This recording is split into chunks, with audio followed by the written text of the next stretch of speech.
true. Yeah. Well, you are. You just can't see I can you. be a little nervous. I know. I'll shut up. There you are. I haven't Hi. actually either. Are you recording this? I think it's really good, actually. So my name is Tracy Nelson, and I played Jennifer DiNuccio on Square Pegs. You most certainly did. And my name is Claudette Wells, and I played, who did I play? Oh, LaDonna Frederick. and we played best friends. We decided to do this together because not only were we together on the show, but we kind of have been together since.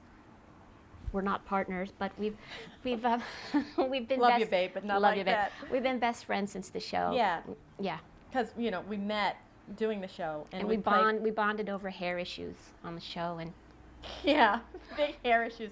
We had hair issues. And the hair department. well, also, too, I mean, I don't know if you've noticed, but we're different colors. And so it took a while for them to figure out how to light us in the same shot. And everything was always a two-shot. So, you know, usually you couldn't see Claudette, and I was blown out to the point where you really couldn't see me either. So. Yeah, because I absorb the light and she reflects the light. You know, you lighting people understand that. And so this was a long time ago, remember. Things have improved. And I'm going to be really shallow right now and just say that the biggest problem for me on the show was my hair. And that was because right before the show started, I had it cut really, really short, which at the time was very cool. It was very Pat Benatar. It was very, you know, looked really good. It did look good. But the director hated it, thought I looked like a boy, so I had to wear a wig. Which looked like a squirrel on her head. It was a squirrel. It really, really, really looked like a squirrel. It was horrible. It was pretty bad. So, and we had your hair. You need my hair. Oh yeah, my hair. I was set loose on my own to go and find someone to do braids and beads in my hair. I didn't know that, you know, they were responsible for finding someone to do braids and beads. So I was driving up and down the streets in South Central LA on my day off, looking for someone. You have to have braids and beads by Tuesday. You know, I was like, okay, so here I go, you know, driving up and down the street looking for signs for braids, and I found one, and I got braids and beads. And but your hair started to fall out. Your real hair, no, didn't it? It didn't start to fall out. No, but Anne, our creator, producer, writer person, wouldn't have had the show without her, said you need to change the color of the beads. So but I had shot with those beads for a while, so then they got me a wig. And why didn't they do that to begin with? And had it my saved wig. me from driving all over South LA, you know, my day off and taking 9 hours in some salon, you know. But anyway, we had hair issues, and so we bonded over those. And I guess the point is that we were really so young at that point. It was really kind of the first thing either of us had ever done. It was the first thing any of us, except for Sarah. Sarah was a bit intimidating because she'd been on Broadway. Sarah had been on Broadway, but it was the first TV series. Yes, that's for true. any of us. So none of us really knew yet how things worked, and that we just felt completely responsible for our own look and everything on the show. Rather than saying, you figure it out, you know. Yeah, and we will just focus on the acting. Yeah, but, well, we did that too. But I have to say, I am so grateful to Anne and to the show, because truly she took some major, major risks with everybody that she cast in these parts. I mean, when we were auditioning, I probably won't, no, I won't name names, but there were some pretty well-known people. Major singing stars. Major singing stars that who have recently had weight issues, but we won't talk about it. We won't mention who they are.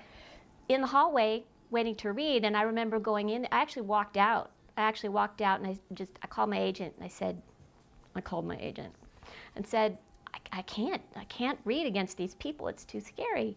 They're big stars. And he said, no, just go. And I remember for me, what was good was doing this kind of a character voice that really I was imitating the girls in my high school. Oh gosh, I haven't done it in so long. And they all kind of talk like this. And she said like a lot, and you know. Well, I kind of did Jennifer like that as the popular girl in school, and nobody had really done that on TV before except for Lorraine Newman on Saturday Night Live. She did Sherry the Stewardess like that, sort of. And I remember after the pilot was shot, someone called me from the show and said, oh, you've got to hear Moon Zappa's Valley Girl. Sounds just like your character. And then suddenly everyone's saying I'm doing a bad imitation of Moon Zappa. Yeah. So anyway, but that's, I think, what really helped me get cast was doing it with that voice. And Claudette and I sort of clicked right away. And Because we were the 18 and overs, and we didn't have to go to school. We were. we were. And We didn't have to go to school, and the others had to go to school. But They what were that 1 year meant- younger. we started They rooming, were a year, one. started rooming together. And we had to, We did. We did. That's And- right. I forgot about that. are you done? No. Yes. Okay, except for, you know, well, because Amy and Sarah and Jamie and John were minors, they got to come in a little later, and so we would get up we were up in the dark. We were up in the dark. We had to leave the Hollywood Hills at 5 because we had to be down by Disneyland because we shot at the school An old down school. in where was Downey. that? No, it Norwalk. was Norwalk. We had to be in our Close to Downey. makeup, very near makeup chairs at 6. We never made it by 6, but we were close. Yeah, And Tracy would stay up till 3 in the morning, so that didn't help. yeah, we didn't really get a whole lot of sleep, but you know what? I did. I like to sleep, but I didn't, but you know what? It was really, really. We would have done it. We would have done it a million times. Well, we did do it a million times because we were young, and I don't we want. loved it. And we really, really loved it. And it was so much fun fantastic. once we got there.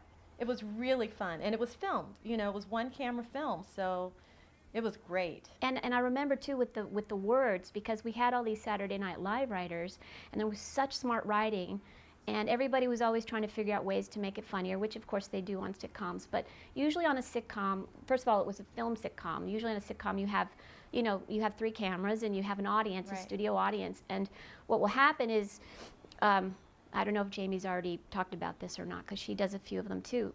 What happens is you go and you rehearse all week, and then on Thursday the suits come down from the network, or they all come down and they tell you what's funny and what's not, and then you have to kind You of have figure that rewrites out and by then- Friday. Right. But on our show, we didn't have the interference of that so much. And by the time the script got to us, it was pretty much either these suits were going to drive down to Norwalk and stop what we were doing, or we could just kind of say what was on the page, which was always funnier than what Really, they wanted. So really funny. yeah, and sometimes I remember when Bill Murray did the show. I made him laugh. I made him Did laugh you? in the dressing room. Yes, actually, he was in the dressing room and I was in the dressing room, and I was messing with my wig with the beads on it, and he was doing something, and he said something, and I said, oh well, yeah, I'm really funny, and he said, oh yeah, you're funny, and I said, yeah, I'm funny, and then later on, like 5 minutes later, I made him laugh. I can't remember what I did. Well, that's the punchline. You got to remember I can't remember how the you punchline, made him but I laugh. made him laugh, and he from then on, I remember in the last. Make something up. No, I'm not going to make anything up because I can't remember. But anyway, he loved me from then on, and at the very end, he was playing the teacher that episode. He came to my desk and he danced with me in the classroom. He did? Yeah, and it's on the show. It was really great. He was so random. It was great. He's wonderful. Well, I just remember him taking the script. At one point, we had so many changes. That was when we first showed up at work that morning. All the With writers were in a room When he with took all Bill the brads Murray. out of the script. Yes. Yeah, we would go through all the colors of the rainbow. When you change the script, they'll bring in pages that are different colors, so you know what the changes are. Well, we went through pretty much every single color in the Crayola box, Yes. burnt sienna, magenta, so we were into like double burnt sienna. And he got, I think, a little frustrated with all the changes, and at one point, I remember him taking the brads, which are those little gold rivets that go in the script for those of you who want nothing to do with show business, and took them out of the script, threw it in the air, and he's like, we're not doing this anymore. We're just Yes, not. He did. We're going to do what we want. And he picked up the director and carried her around the room screaming. Yes, he did. He really did. He was great. And I don't think that would ever happen on Hannah Montana Well, or, any of those shows I now. don't know. We're not there, but I doubt it. I don't think so. No. It was wild and Devo. fun. We had Devo. We had Devo on the show. I mean, how cool oh is my that? gosh, that was We really. had an incredibly cool music supervisor. Yes. Yeah, and in fact, I remember him coming one day, Steve Smith, coming to work one day and saying, oh, I heard this really great girl in the clubs in New York, and she's going to be really big, and I think we should have her on the show, because we had a set that was called The Grease, right? Yeah, that was the Little cafeteria, cafeteria. kind of place. It was like a coffee diner, shop. diner. Diner. That's the word. And Right. there was always music piped in there, and so we tried to get really cool bands to be represented. And anyway, it turns out this was Madonna. Madonna. that he was talking yeah, about. And we didn't get her. No, I think they But picked we almost somebody got, else did we get that the Stray week. Cats? No, we didn't get them. That's right. Oh, We that was almost such got a them. bummer, such a crush on know. Brian Setzer. Well, you know. But I'm grateful now that I never had anything related to Stray Cats tattooed on me anywhere, because that would be embarrassing now. That wouldn't be good. Yeah. Well, maybe not Brian Setzer. He's still really cool. But He is. I have a friend who used to manage him, actually. really? Yeah. Oh, yeah. Alex. Oh, yeah. Anyway. So, yeah, and we had Devo. And that day that Devo was there, that was just... That was a wild day. They played for Buffy's bat mitzvah. Of course. Muffy. What did I say? Buffy? Muffy Tepperman, right? You said Buffy. I didn't That's mean the Vampire Buffy. Slayer. Yeah, She has that's nothing a to different do with show. Square Pegs. Muffy. How could I say Buffy? Muffy's bar mitzvah. been Of a course it was while. Muffy. We're old Yeah, and we that kind of forget Alzheimer's now. starts to kick in. That all was it Buffy? Buffy's bar mitzvah. It rhymes with Buffy. Anyway. I have to say one thing that's like one of my favorite things about Square Pegs. There was one Halloween that year, there was a little girl in a park, and one of my friends asked her, she was all dressed up, and she had kind of the hair like this, and she had, you know, the mini skirt with polka dots and big tacky jewelry, very 80s. And my friend said, "Who are you for Halloween?" And she said, "I'm Jennifer DiNuccio from Square Pegs." And that was like, that's still, that's like one of the biggest compliments, coolest things that's ever happened. That is very cool. Yeah. This past summer, I was in the south of France, and I was like on the French Riviera, you know, and I was in an internet cafe and sitting around talking to some locals, and this one guy who's a marine biologist from the States who lives down there doing research in the Mediterranean said, "What do you do in the States?" And I said, "Oh, I do voiceover. That's what I do now." And he said, "Oh, have you always done that?" I said, "Actually, I did a series in the 80s." And he said, "What was it?" And I said, "Square Pegs." And he went nuts. He went nuts. This guy, he's like a marine biologist. He's like this genius guy who monitors global warming and stuff. He went nuts. And it's really funny how... I was in Indonesia and I saw Square Pegs. It was dubbed in French, which was very bizarre. Very funny. Yeah. But you know, again, I don't think... Speaking of Halloween, I just want to say that I had a line, and it was, "Halloween, white people walking around in sheets is not my idea of fun." I hate that. Like, I mean, the lines are really funny. White people dressed up in sheets. I mean, that's a really funny line. I mean, it was kind of edgy. Well, see, that's the thing. I think people who never saw the show don't realize just exactly how cool and edgy it was. They don't. I didn't know how cool and edgy it was. They think it it was like, over my head. You know, Saved by the Bell or something like that. No. It wasn't. It was cutting edge. It was genius. It was a year ahead of its time. That's Ann Beats. Yeah, and everybody else who was writing, too. Well, Andy Borowitz. And Janice Hirsch. Janice Hirsch. A lot of really great writers. Really great writers. I didn't know the show had been canceled until I think the lineup for the new fall season came out, and we weren't on it. And I was in shock. I think I called one of the executive producers, or he called, and, you know, with condolences or something. It was like someone died. Well, you know, someone did. That was hard. I think there was not a lot of shock on my part, because towards the end of the run, things had kind of been, I think the network really felt like it wanted to be more involved with the show, and I think the fact that we were so physically far away from the network was hard for them. I think they really wanted to feel like we've got all these crazy writers, we've got all these, you know, mad geniuses running around, and there's nobody kind of, you know, making sure that they don't tell a joke that's not all right and, you know, waste everybody's time or whatever they were thinking. So Right. I think it was kind of like, you know, is it really worth all the trouble? And I wasn't really particularly shocked. What I was really sad about, though, obviously, was the fact that they had finally gotten our hair right. They had finally gotten our lighting right. They'd finally gotten our hair, our makeup, and our We lighting finally right. looked good on the show. We looked good by the last show. We looked really good, and then it was over. But No, of course it was really sad really because, sad. you know, people say this, but you really do become a family, and everybody, you spend so much time during Yeah. the day together, and I think that was the hardest thing. You always, you know, I think all of us were so young that we didn't realize that a lot of us were never going to see each other again. You kind of think, okay, well, all right, the show's canceled, but that doesn't matter. We're still all going to be friends. Right. And Claudette and I really managed to maintain that. We really bonded, and we just our friendship became our real life. Yeah. And so And Except we're not really caught up in hair and makeup, and you don't say like all the time, and I don't say, girl, I No. hate that all the time. So, you know, no, we other don't. than that. No, no, no. And actually, you know, I was a square peg in school big time, so to play that character was really fun for me. And We talked about that all the time because I also, in my high school yearbook, it said Claudette Wells it said Claudette Wells will become a professional wallflower. That's what a nerd It I was. did? Professional wallflower. So Yeah, when I ridiculous. went back to the reunion, even they had to. imagine that. No, I made them eat those words. Well, I'm not a wallflower.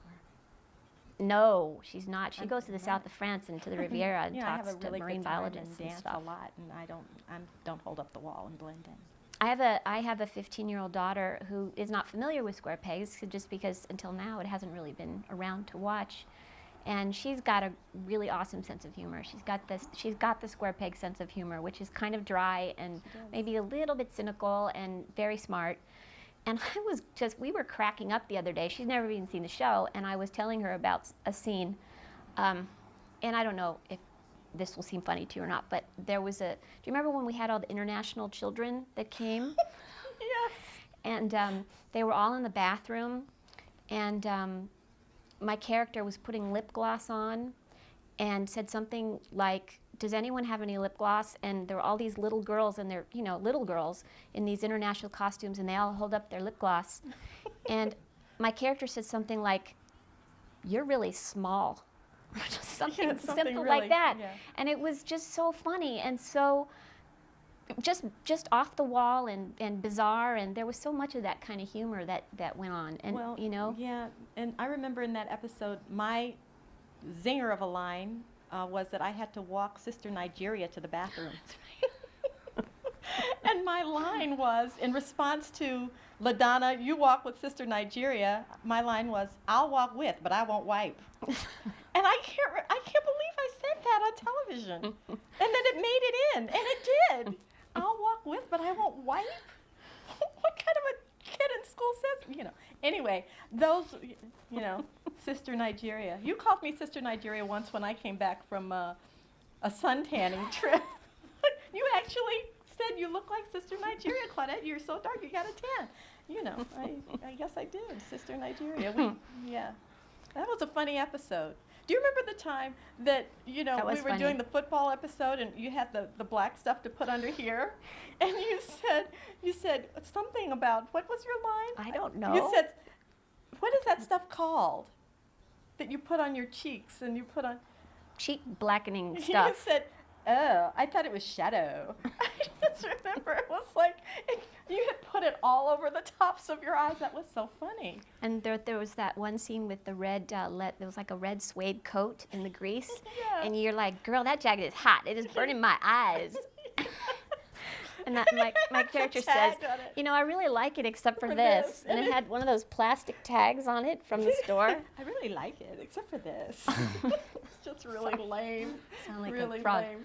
It was That was funny. It was funny. It was very funny. And all these years later, we can still We're think it's laughing. funny. We're laughing. It was very funny. Yep. It was great. It was great. Some to be of it was associated not with. great. Some of it was hard, really hard work. Hard. It was hard. I sound like George Bush. It was hard work. But we, you know, because we were not the minors, so we were the ones who really had to work the hours. And I think, in retrospect, you know, it's good that we were younger, because it really took a lot out of you. Yeah, and I think when we did the football show, we had to have that full football gear on. It was 104 degrees in Norwalk That's right. in August, and I had the flu, and I had like 102 temperature. That's right. Yeah, I remember that. And you know, we're doing all this running. I would die if I did that. I mean, and you know, and I would lie down in between takes, and they kept giving me like NyQuil and Gatorade. and oh. Wake up! Yeah. And whenever the extras were mean to us, I'd walk and I'd step on their feet, step on their toes, because they were. The worst day for me was the day that my character had to kiss my boyfriend, because I had never done that before on film, and I was terrified. It was like, all right, what do you do? How do you do it? You know, what's required? And John Did you Cleary. really kiss him? Yeah, John Cleary was playing my boyfriend. He was having all the same fears, and was not expressing them to me. We probably could have helped each other if we had talked, but you know, we were both acting like, I've done this before. And it was inside of a van, And Wow. yeah, it was Oh, not I a fun remember day for that. me. I remember that. I don't think I was there that day. I don't think you No, were. because we would have commiserated over that. Maybe you could have helped me out. Actually, I really had no idea what. I didn't know either. I Well, never that's- kissed that's anybody true. on film. Claudette came from St. Louis, and Yeah, not to do the show. where they don't have a lot of Hollywood showbizy type stuff to learn about there. No. And so I it was all really new. naive, and Tracy would tell me things. I didn't know how show business really worked. Well, and my family was in the show business. I had never done television before, but I know a little bit about stuff. she knew how things worked, and she would tell me, and I'd say, "Oh, that can't happen. That's not going on." I was so naive. She still tells me things now, and I am still learning every day. You grow up in it or you don't, and you But learn the best way you can. There's a beauty in being that naive, I mean, there was a beauty in all of us being that naive, Yeah. and including Anne, including everybody that was involved in production. It was kind of like you felt like the sky was the limit, and you could really try stuff and do stuff, and you didn't feel locked into that Yeah. thing. Like there's True. an old joke, how many television executives does it take to screw in a light bulb? I don't know how many. I don't know, what do you think?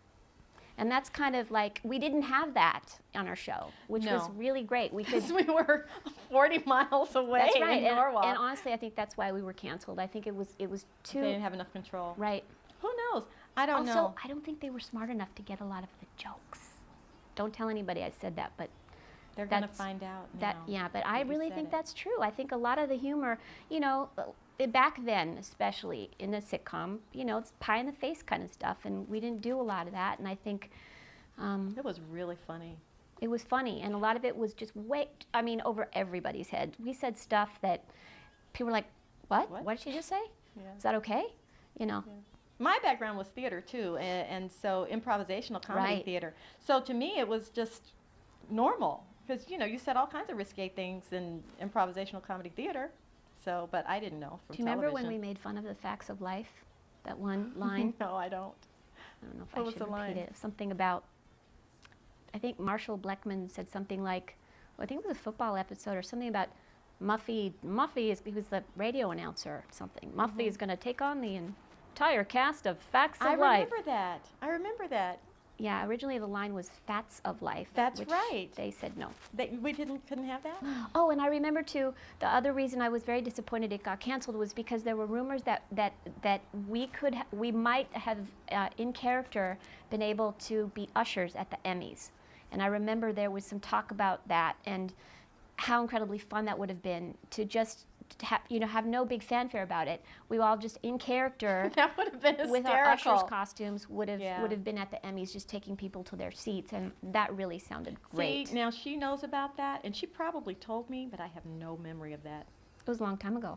Yeah, but yes, there was so much inside stuff going on that I didn't know about. But that's good because you were focused on your work. Yeah, writing notes in that notebook. We had a notebook. Tracy decided that when we were There was a lot of classroom stuff. in the classroom stuff, when we'd sit and wait for the lighting changes and stuff to happen, she passed this notebook around, and we all wrote notes as our characters back and forth to each other, and that was a really It's good pretty idea. funny. It is. She still has it. Very good idea. Well, I'd just Bye. like to say, one thing about Ann Beats. If Ann had not been such, she was from New York, and she didn't know That how kind of things says it all. that kind of says it all. She didn't know how things were run in Hollywood. I never would have gotten to audition for the show because my acting teacher went to audition for the role of the principal. And he said to Anne, she liked him. He didn't get the part. She liked him, and he said, "Would you see people from my acting school because I have a lot of young people in my." And she said, "Sure." That doesn't happen. So everybody from the acting school got to audition, and I got a part. I didn't have an agent. That's how I got the part, because of Anne. And I think the fact that, I didn't look like Heather Locklear, I was sure I was not going to get the part. But, Anne being as cool as she is and such a maverick and going, okay, Yeah. well, this girl doesn't look like everybody else, but she's interesting, so we'll maybe cast her as the popular girl in school. And, anybody else probably would not have done that. No, So we wouldn't have had those jobs. we owe, and not just the job and jobs that came from that to Anne, but also the fact that we're friends. I mean, Yes. that's the biggest thing for me that came out of the show. Yeah, absolutely. Really and truly, I spend all my holidays with her. We're family now. We are. We're We're like family. sisters, and we are. It's true. it happened. Thanks. Welcome.